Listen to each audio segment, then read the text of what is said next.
Вътрешният министър Даниел Митов и главният секретар на МВР Мирослав Рашков в болницата в Русе, където след побой тази сутрин беше настанен директора на местната полиция, старши комисар Николай Кожухаров. А нека сега в следващия репортаж видим хронологията на събитията, които са ни известни до този час по този случай. По информация на BTV, около 5 часа и 30 минути тази сутрин в района на улица Мостова и булевард Придунавски, старши комисар Николай Кожухаров е бил нападнат и пребит. По неофициална информация до инцидентът се стига след като Кожухаров прави забележка на шофьор, дрифтиращ с колата си. Кметът на Русе осъди случващото се. Това, което се случи, според мен е разтърси не само нашия град.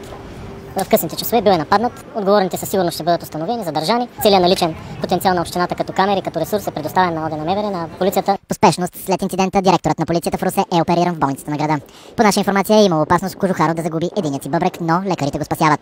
А в момента е в интензивното отделение. От болницата отказаха коментар за състоянието му. Така са пожелали близките на полицейския началник. От Вътрешното министерство потвърдиха за инцидента и го определиха като посегателство. Пак казвам, нечувано. Директор на ОД на МВР, с когото рамо до рамо проведохме кампания срещу насилието, именно между младите хора, по такъв начин да бъде нападнат. За мен това е недопустимо. Държавният глава определи случая като трагичен. Основната функция на държавата е да гарантира здравето и живота на своите граждани. Когато тя не може да го направи даже за директор на областна дирекция на МВР, ние вече говорим наистина за разпад на държавността. И политическа реакция от лидерът на ДПС ново начало Делян Пеевски. Бруталното посегателство срещу старши комисар Николай Кожухаров е акт на насилие, който буди гняв и възмущение. Нещо повече. Това е проява на един изключително опасен синдром на безнаказаност и липса на респект на млади хора към органите на реда, закона и реда в държавата. А след инцидента в Русе се засилва контролът срещу рисковото шофиране и разпространението на наркотици, съобщиха от МВР. Почват да лакуват и да ми се карат как съм карал лошо, как не съм карал с несъразмерна скорост. Аз казвам, че не ми се занимават с проблеми, извинявам се, при което единият човек тръгва да му удря през прозореца на колата и оттам вече стана бой. Нямам какво повече да кажа. Оттам стана бой, т.е. вие им отвърнахте, така да кажем. Така? Ами реално първият удар нанесе на тях, после ние вече слизаме от колата и да. Този спът, той ли го удари? Да. А вие него го ударихте след това? Така поне стана ясно сега се Да, после аз отвърнах на удара. А той какви претенции имаше към колата? Само заради шума от двигателя? Само заради шума, при положението, че съм карал с висока скорост, която оттърчам. С 40 км максимум съм карал. Застана ли някой от тях двамата отпред, за да ви спре? Да. Кой? Съпътника на... Георги? Да, на полица. Той застана пред колата, така и спря. Всички на документи. Вие спряхте веднага? Според 2 метра трябва да има. Нищо не съм готов. Отворихте отворихте прозореца ли отворихте? Не знаех, че е полицай. Полицай се представи след като се свърши всичко. След като самия инцидент, самия бой, така да се нарече свърши, тогава полицай си извади значката и се представи. Някой от тях двамата беше ли на земята? Падна ли от силни удари? Не съм видял. Аз бях ударен в главата, в момента със слизането ми бях изблъскан, ударих си главата в колата и нямам никакъв спомен от самия бой. Тоест искате да кажете, че след като сте ударили с краката си с пътника на полицая, вие с крака никой не съм удрял, с крака никой не съм удрял. А как го удари? С ръка го ударих, дясна ръка, при което човека падна. Тръгнах да си отварям вратата, внимавайки да не го ударя с вратата. И в момента, в който слизам, вече човека, който от земята се изправил и ме блъснаха.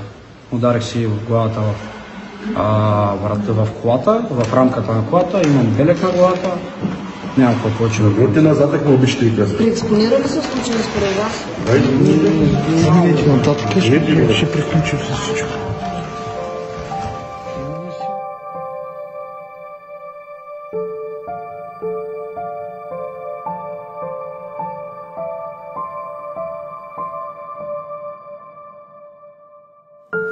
Не напразно на тази маса виждате всички институции. Искам да благодаря на бързата реакция на колегите в областната дирекция на МВР Русе. Благодаря на прокуратурата за бързата им реакция, за солидарността. Да благодаря на местната власт, на общинските власти, на областната управа. Надявам се не забравям никого и разбира се на първо място да благодаря на медицинския екип, който ще даде подробности, разбира се, малко по-късно по отношение на състоянието на директора. Още веднъж ще повторя. Ще преследваме най-тежките възможни наказания за тези, които си позволиха през агресивното си арогантно поведение да причинят телесните повреди, от които в момента се лекува старши комисар Кожухаров. Доколкото разбрах, един от нападателите, от агресивните хора с нощи, е заявил, че не го интересува кой е това. И че искал личното си пространство. През усилията, надявам се, на всички институции, от тук нататък само това да го интересува. И личното му пространство да е много, много стеснено. От тук насетне. За дълго време. Посегателството срещу институциите в България, специално всеки един български полицай, трябва да стане ясно и представлява институциите. Ще се преследва много тежко. Да ги остави за постоянно в ареста е достатъчно показател.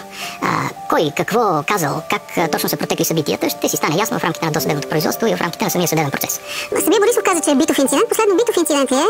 Или е посегателство срещу държавата, както го нарекохте? Вие реагирате доста прибързано. Изобщо да е било прибързано. Защо да е било прибързано?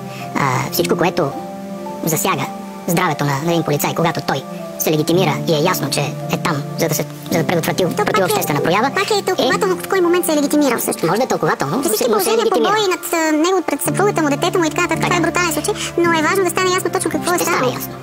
Появиха се всякакви безумни версии, като включително, че бил отивал на фитнес, нали? Ще на фитнес в 12:30 през нощта. Много е странна тази версия. Други версии, които омаловажават случая и така нататък.